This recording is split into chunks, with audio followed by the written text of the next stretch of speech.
박항서 감독님 아니면 못하겠습니다. 손흥민 선수의 소신. 3월 대표팀 차출 거부 선언 초대박. 토트넘 호스퍼 에이스 손흥민이 2023에서 24시즌 잉글리시 프리미어리그 최고의 피니셔로 등극했다. 축구 통계 매체 후스코어드는 지난 4일 한국 시간 손흥민은 이번 시즌 프리미어리그에서 빅찬스 전환율 75% 1위를 기록했다 라고 발표했다. 빅찬스 전환율이란 결정적인 득점 기회가 찾아왔을 때 이를 놓치지 않고 골로 연결시킨 비율을 의미한다. 이 수치가 높을수록 골 결정력이 뛰어난 선수라는 뜻이다. 토트넘 주장 손흥민은 올 시즌 프리미어리그에서 23경기에 나와 13골을 터뜨렸다. 그는 23경기에서 슈팅을 총 57회 시도했는데 유효 슈팅이 27개라 슈팅 정확도가 47%에 이르렀다. 또 지금까지 13골이나 넣었지만 결정적인 득점 찬스를 단 3번밖에 놓치지 않으면서 프리미어리그 최고의 피니셔다운 모습을 보여주고 있다. 뛰어난 결정력에 힘입어 손흥민은 현재 리그 득점 6위에 위치했다. 2023 아시아 축구연맹 아시안컵에 참가해 약 한 달 정도 토트넘을 떠나 있으면서 순위가 내려갔지만 득점 1위 엘링 홀란, 18골 맨체스터 시티, 과 5골 차이기에 잔여 경기 득점 페이스에 따라 언제든지 상위권으로 치고 올라갈 수 있는 상황이다. 특히 득점 선두 홀란이 18골을 터뜨릴 동안 결정적인 득점 기회를 무려 26번이나 놓쳤기에 손흥민의 결정력은 더욱 돋보였다. 또 손흥민은 결정력만 뛰어난 선수가 아니기에 더 높은 평가를 받고 있다. 올 시즌 손흥민은 프리미어리그에서 골로 연결될 만한 빅찬스를 총 14번 만들었는데 이는 박찬스 생성 18회를 기록한 모하메드 살라, 리버풀 다음으로 높은 기록이다. 다만 손흥민이 만들어낸 골찬스를 동료들이 제대로 골로 연결시키지 못하면서 올 시즌 손흥민의 도움은 6개에 그쳤다. 지난 시즌 안와 골절과 스포츠 탈장 등으로 인해 리그 10골 6도움에 그쳤던 손흥민은 2023에서 24시즌 완벽하게 부활에 성공했다. 먼저 손흥민은 시즌 개막을 앞두고 클럽 주장으로 선임되는 영예까지 안았다. 1882년에 창단된 토트넘 141년 역사 속에서 비유럽 선수가 팀 주장을 맡은 건 손흥민이 처음이다.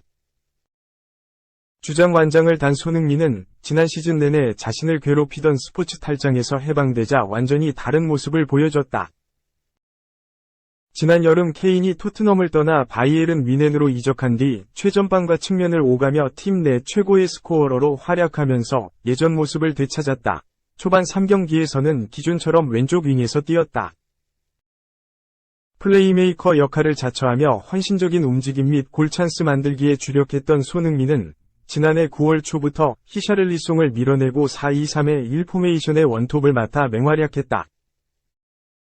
원톱으로 나선 첫 경기였던 벌리전에서 해트트릭을 폭발하는 등 지난해 12월 왼쪽 윙어로 돌아갈 때까지 9골을 넣었다. 이후에도 포인트를 착실히 쌓았다. 16라운드 뉴캐슬 유나이티드전 다시 왼쪽 윙어로 돌아갔음에도 리그 15골을 터뜨리며 포지션 가리지 않고 득점포를 가동하는 모습을 보였다. 뉴캐슬전에서의 15골은 2016에서 17시즌부터 8시즌 연속 리그 2자릿수 득점을 만드는 골이기도 했다. 8시즌 연속 리그 2자릿수 득점은 1992에서 93 시즌부터 시작한 프리미어리그의 31년 역사상 단 7명밖에 없는 대기록이다. 또 2022에서 23시즌 리그에서 10골을 넣는 데 그쳤던 손흥민은 16라운드 만에 지난 시즌 득점과 동률을 이뤘다.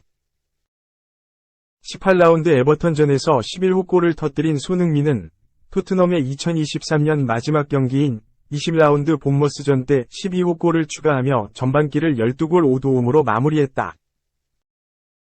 또 아시안컵을 마치고 돌아오자마자 24라운드 브라이턴전 때 교체로 나와 결승골을 도우며 2에서 1역전승을 이끌었다. 지난 3일엔 크리스탈 팰리스와의 리그 27라운드 홈경기에서 후반 43분 역습 상황에서 깔끔하게 팀의 추가골을 터뜨리며 3에서 1 역전승에 일조함과 동시에 후반기 첫 골을 신고하 다시 득점포를 가동하기 시작했다. 2. 클린스만, 가장 환멸했던 감독, 또 다른 피해자, 헤르타 전 단장의 공개 저격. 클린스만을 선임할 수 있냐고? 그 전에 세상이 끝나야 할걸. 미하엘 프레츠, 57, 듀스부르크 단장이 위르겐 클린스만, 60, 감독 이야기가 나오자 쓴웃음을 감추지 못했다. 독일, 빌트는 3일, 한국 시간, 지난 1월 듀스부르크 단장으로 부임하며 축구계에 복귀한 프레츠 단장과 인터뷰를 진행했다. 인터뷰 도중 그와 헤르타 베를린에서 함께 일했던 클린스만 감독에 관한 질문도 나왔다. 프레츠 단장은 헤르타의 전설적인 인물이다. 그는 1996년 여름 선수로 헤르타 유니폼을 입은 뒤 2021년 1월까지 팀을 떠나지 않았다. 수석 코치와 감독, 단장 등을 거치며 25년 가까이 헤르타와 함께했다. 프레츠 단장은 2019년 단장으로 활동하던 시절 클린스만 감독과 연을 맺었다. 물론 악연이었다.